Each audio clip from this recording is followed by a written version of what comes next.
Welcome to the School of Professional Design. I'm Donnie Tuttle, your guide to aligning your work with your unique professional design. I'm a professor at the School of Professional Design, and I am here to help you to unlock the professional life that you love and loves you back. So let's get out of the grind and play by your design. Can I take you there? Imagine showing up in front of a group of people and being immediately liked, immediately well received, immediately trusted. Would that be a great power to have or not? I'm talking to you about the characteristics of one of the most important archetypes that we have. It is the everyman. Now, if you got the score of everyman on your personality design quiz, you might not be very happy. You might think, oh man, I'm just like everyone else. There's nothing special about me. But I'm here to tell you there is. Let's dig into the everyman in this episode of School of Professional Design Audio Experience. Welcome to School of Professional Design's Audio Experience. We're talking about the everyman, one of the people that you absolutely need for what you're doing. This is the breadbasket of our country. The everyman is relatable. They're grounded. They're supportive. They are the glue that holds any culture together. Business culture, work culture, American culture. You need this person. Now, maybe we could have come up with a different title, but I'm going to go with what Carl Jung would call them. That's the everyman. And these are the people who don't see it above them to do the work. Let me start by telling you a story. It's the story of a man born in the late 1700s who watched America head west and start the westward expansion. His name was John Chapman. And what he saw wasn't people going west because everything was great where they were at. No, he saw people going west because they needed opportunity. They were the poor. They were the starving. The reason why they had to go find other opportunity was because they didn't have a ton of it where they were. And so he had a goal. And his goal was to produce enough apples so that no one would ever go hungry. Now later, John Chapman became known as the Appleseed Man, and then later, Johnny Appleseed. And really what he did was he started out in Massachusetts and he began to travel, began to walk. He said he walked over 4,000 miles in his lifetime, but he would plant trees near settlements. So any place where there were people, there would be apples. And some of them were the eating type and others were the type that produced cider, which produced drink that was not contaminated. And so definitely he did prolong and assist in the growth of any of the city establishments. And by the way, that's what any everyman does. For clothes, didn't care what was going on, didn't care what he looked like. He oftentimes would go into a home, help them plant some trees, and he'd trade a tree for maybe some old clothes or shoes. Oftentimes he'd walk barefoot, and it was said that the skin on his feet was so thick that a rattlesnake couldn't bite through it. He preferred to sleep outside by campfire under the stars, but oftentimes he found himself in the homes of the people he was helping. He would trade one thing for another. He literally never worried about what to provide for himself, even though I'm not painting the picture that this guy was some broke, poor person. He owned 1,200 acres by the time of his death. But one of the neatest things about Johnny Appleseed was that he was alive during, he was trying to provide for and create a scenario that was good for all. And he was alive during a time where the settlers, the white settlers, and the Native Americans were pushing up against each other. There were wars. There was the War of 1812. There were all kinds of scenarios where there was conflict. And even in the midst of the conflict, before, after, and during, he was not only accepted in the homes of the settlers, but into the homes of the natives as well. And to me, that actually describes perfectly the power of the everyman. The everyman can fit in everywhere. Everyone is okay having the everyman around them. Now, they are a unifier, right? They are a connector. They are a people. And so one of the things that I like to do here is look at, there's two other groups that are in this category of unifiers. That's the lover and the caregiver, but they're a little bit different. The lover focuses on deep emotional connection, but the everyman, he just wants relatability and practicality. And of course, a girl can be an everyman too. Like that's not every person, we should call them. The average Joe might be another way some people might call them. They're different than the caregiver because the caregiver focuses on protection and responsibility, but the everyman is driven by the desire to create equality and belonging. So they're similar to all of the other ones in that they are all motivated by collaboration and building harmonious, peaceful relationships. They definitely are the, can't we all just get along type of people. Tendencies of the everyman is they are relatable and grounded. That is like a super strength. And think about all the areas where relatability matters. And sometimes to see where it matters, I want you to look at some of the places where you felt like someone didn't understand you. They didn't listen to you. They weren't like you.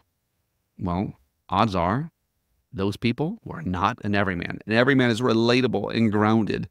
They're focused on simplicity and practicality. Johnny Appleseed was said to have walked across a nation with a pot that he used for hat and for cooking. Was it true? Who knows? An everyman strives to create connection and equality. They don't want anyone to feel like they're better than other people. So in newer phraseology, that might be inclusivity and belonging. I want you to think about them. I guess the metaphor would be like the friendly neighbor who's always lending a helping hand. They're creating community. They're creating belonging. They are the glue. They're approachable. They're dependable. They're the glue that holds the whole neighborhood together. And there are so many examples of the everyman. I really feel like that our nation was built on this. Like there's a romance that we have with the everyman, and for good reason. It's an amazing trait. It's an amazing quality to have. So Jimmy Stewart in the It's a Wonderful Life, the character that he plays, I can't remember the name of the character, but that's an everyman. Rocky Balboa, even though he was a hero archetype, he also would be the everyman. Just the average Joe. Bilbo Baggins, in The Hobbit, right? The unassuming hero. Didn't try to put himself out there. Abraham Lincoln, the 16th president of the United States of America. Humble beginnings, the people's president, definitely was an everyman. Mark Twain, Rosa Parks. In modern times, Joe Rogan, right? Just talks on podcasts and talks like an everyday Joe. I like the story of Jim Sinegal of Costco. He really embodies the everyman archetype. And the whole thing about Costco is they're built on a few things. Commitment to low cost, so it's serving the regular people, the average Joe. High quality products for low cost. They still have a $1.50 hot dog there. And he said it's going to stay the same price as long as he's alive. They also treat their employees very well. They pay them much higher than the competition, and they also pay for the majority of their insurance. The belief is that because they treat their people right, their people are going to treat customer right. And because that happens, there's going to be low turnover, and that model seems to have worked so far. Other companies, if the company were to embody the archetype, Home Depot, never stop improving, Walmart, IKEA, all of these are companies that say, listen, you can do it. You're good. Like there is a space where the blue collar worker just can do his or her thing. The motivations of the everyman is to, I think, first off, to connect and to create a sense of belonging, to create a place of safety so that when other people see them, they're not looking at someone that's better than they are or acts like they're better. One of my clients, he demonstrates this and he's amazing at what he does. He sells and leads, but he's not the kind of person that's trying to stand out by how he dresses. He's not trying to drive a fancy car so that he seems better than the people he's around. He keeps humble surroundings so that other people can identify with him, and they certainly do. He's very, very likable. That's another thing for these people. They're affable, very likable, and again, they gain trust quickly because they're seen as just like me. They can do that with anyone, and they're not the chameleons who are trying to be chameleons. They're just the people that we all can almost see ourselves in. So they're very, very relatable. They're very practical, very practical. They're not looking at the lofty ideas of the sage or the lofty ideas of the shaman.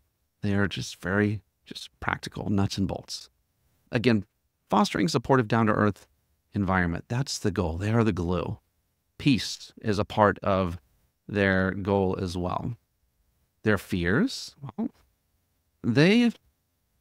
it's like this conflicting thing. They don't want to stand out. They don't want people to look at them, notice them, and at the same time, they're afraid of being seen as ordinary or unremarkable. And that's one of the reasons why oftentimes when they put on their persona, the everyman, boy, they can take on so many of them. They might seem like the jester, the joker. They may seem like the hero, the warrior. They may seem like the sage. And typically speaking, two of the things that they'll lean towards is they may look like a companion. They may look like they really are very caring, or they may look more like the sage, where they're this smart person that brings practicality from their wisdom and intelligence. Those are often mixes that they have. They do not, back to fears, they don't like conflict. They hate it. That's their like oil and water. Like they just don't want it. They will avoid it at all costs. Disrupting harmony.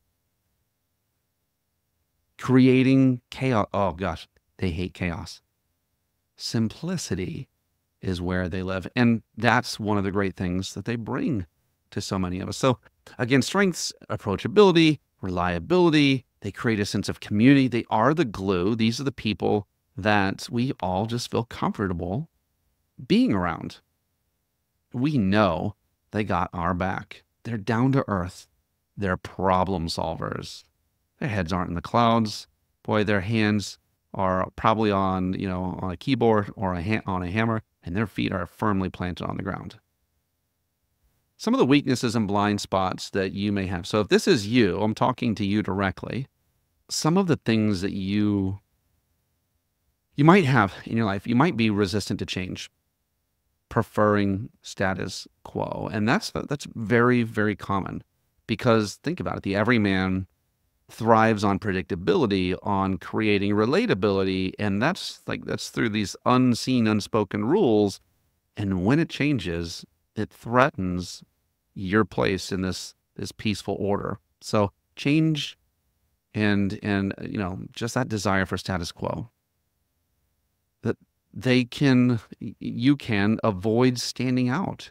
You can also sometimes avoid taking initiative. And that's something that as you press into your professional design, take note of it, because that's something that could stand in between you and greatness. It's not worth it. Who cares? I'm getting enough. I'm okay. I've got enough. Enough is one of the internal dialogue languages sometimes of the everyman. Survival and enough. And I want to challenge you to find what you want, not just what you need. And for you, boy, I'm pressing some buttons. If you're an everyman and you're listening to that, I promise you I'm pressing your buttons. Some of the other weaknesses are you underestimate